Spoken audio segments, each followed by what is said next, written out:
Tony Abbott, lovely to see you in the Daily Tea studio today. Thank you very much for joining me. Now, the last time I saw you was on a train, I think coming back from the Tory party conference in 2016. You were over in the UK. And I remember saying to you, because I was struck by the fact you were in a standard class carriage opposite me. It was just fortuitous. We ended up sitting opposite each other.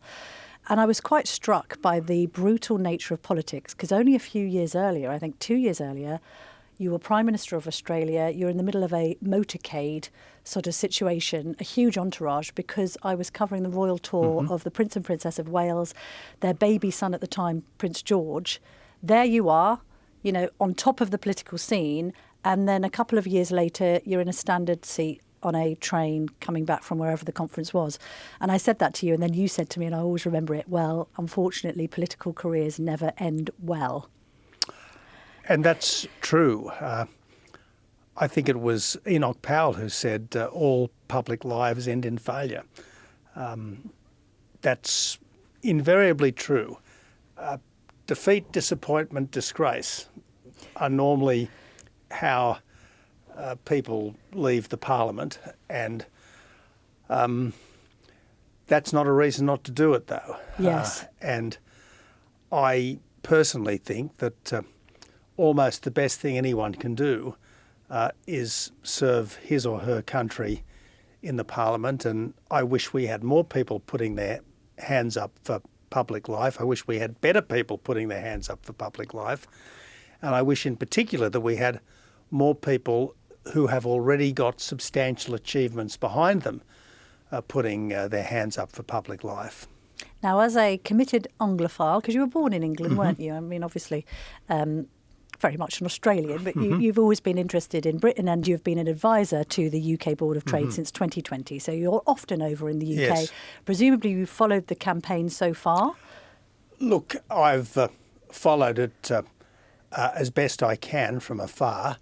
I try to read the London papers online, but that doesn't mean that I don't miss things. But look, as an Australian Conservative, I want the Conservative Party here to flourish. And as an incorrigible Anglophile, I want Britain to flourish. I know that the current government is way behind in the polls, but I don't think anyone should be pessimistic because I think the current government does have some significant achievements to its credit, of which Brexit is by far the most significant.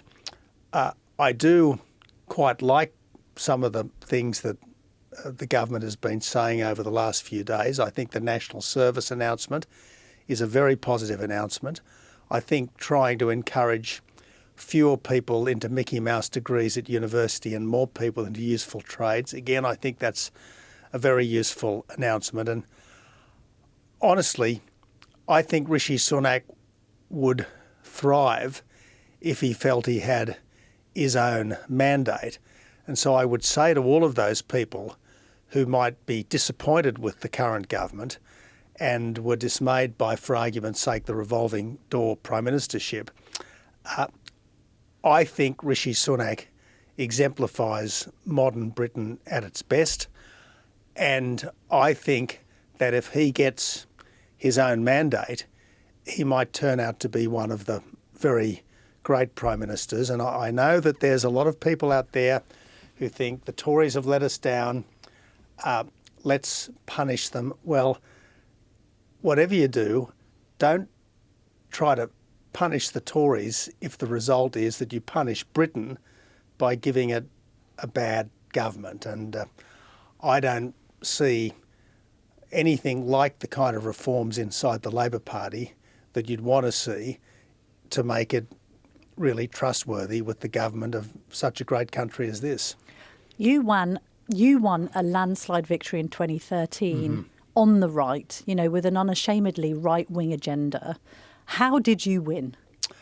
Well, by being a clear alternative. When I became opposition leader, I said that it's not the job of an opposition to be a weak echo of a bad government. It's the job of an opposition to be a strong and clear alternative.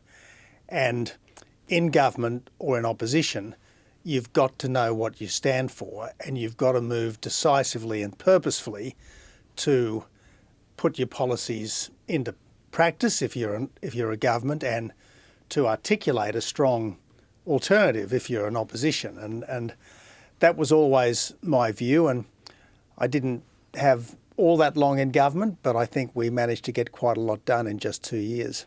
And then how do you think you lost the leadership? Because to be clear, it wasn't that you were ousted in an election. You were ousted by Malcolm Turnbull. Sure. There was a leadership challenge and he won it. Yep. Why? Well, we could spend hours talking about that. Plainly, I didn't have the numbers in the party room. Malcolm did. And most first-term governments have got to make some unpopular decisions to repair the damage that their predecessors have done.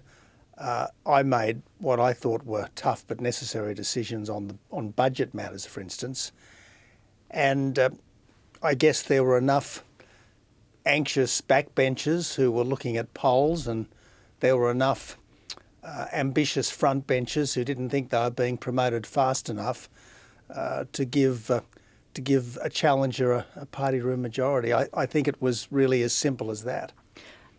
When you look at the way that Sunak is campaigning, presumably you understand the scale of the challenge, because we've had a conversation this week about the left eating itself. The right continues to be at loggerheads. You've got Nigel Farage sort of making the point and the positioning of reform on the right of the Conservatives, constantly attacking the Conservatives for being useless. He makes the point that the Conservatives, particularly in recent years, have been deeply divided. We've analysed it on this podcast and we've said he's almost got an impossible challenge, Sunak, because he's got to appeal to both those Tories that like Nigel Farage and those Tories that hate him. Is it ever thus in right-wing politics? Well, again, the best way to succeed in politics, public life, and indeed I think the best conservative way to approach things is to ask yourself, what are the problems we are trying to solve? In other words, what's bugging people about the country at the moment? And then come up with feasible ways to deal with it. Now, in Britain at the moment, you've obviously got an immigration issue. Yep. Both legal and illegal. You've got a productivity issue and you've got a security issue. Now, without saying that the current government has got everything right at all times, ask yourself this: do we really think Labor will be better? I mean, is Labor going to be better at saying no to people from the third world banging on the doors of Britain? No, it's not. Is Labor going to be better at reducing red tape and onerous taxation levels? No. Is Labor going to more enthusiastically build up the armed forces than the Conservatives? Again, the answer is no. And given all the challenges of these times, I think the last thing the people of Britain should be doing is, I guess, risking their future with a party which just a few years ago had Jeremy Corbyn as their leader. But then the counter narrative to that is it's a very negative offering, isn't it? It's basically the Tories saying, look, we've made mistakes, we're not very good, but Labour will be even worse. That's not a positive campaign message, Tony. And I don't think that is their message. I think their message That's what it sounds like, to be I fair. think their message is, look, no government is perfect, but we've achieved some really important things, of which Brexit is the most important. But, you know, if you go back to the time of the Cameron government and Michael Gove as Education Minister, those charter schools have transformed British education, for instance. But then maybe the electorate has got a very short memory. And there is this other factor that you must have encountered in political life. 14 years of Tory rule. People just want change. It might not be change for the better, but they've just had enough. Yeah, but change for change's sake is almost never a good thing, Camilla.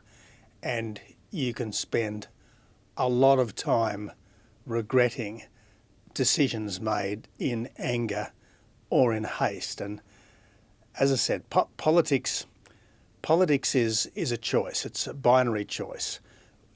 We will either keep the Sunak government here in Britain, or the British people will have a Starmer government. Neither of them will be perfect. The question is, which of them will be better?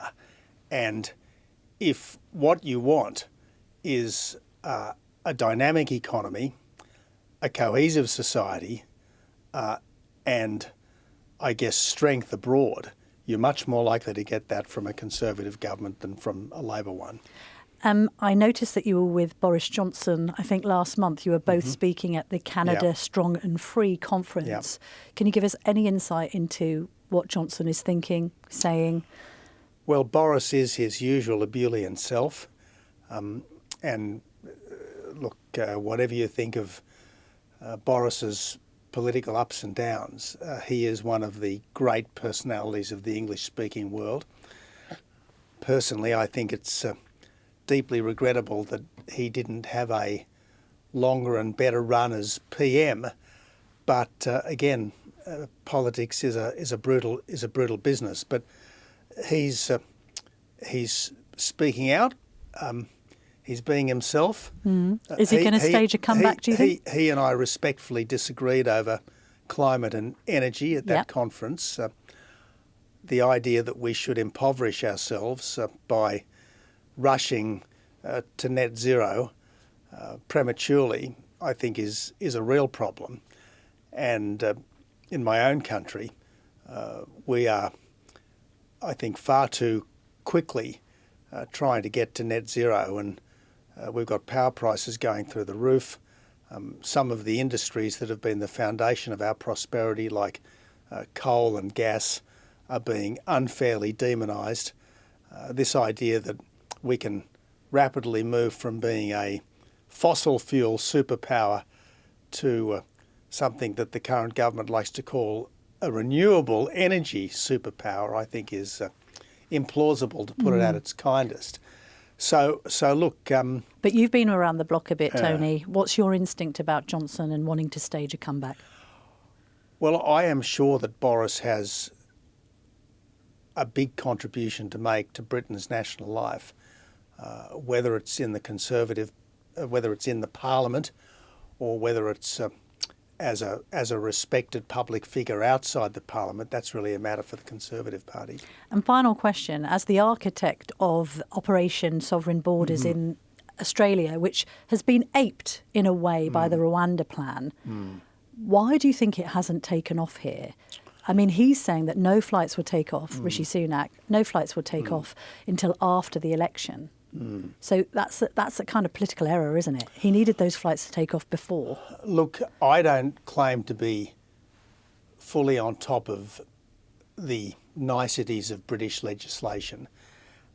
All I can say is that we did successfully stop the boats in Australia by first not allowing people who arrive illegally by boat to stay.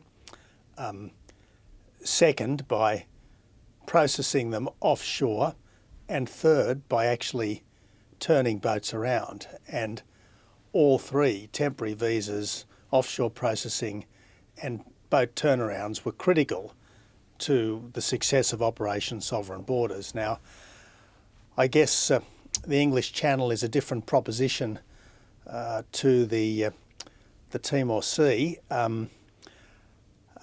and France is a different proposition to Indonesia.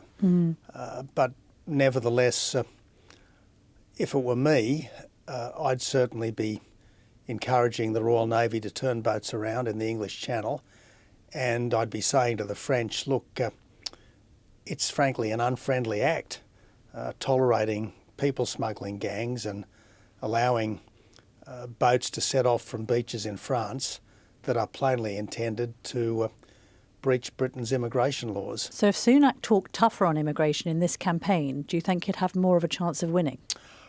Well, again, if I were in Britain, I would be an enthusiastic Tory voter,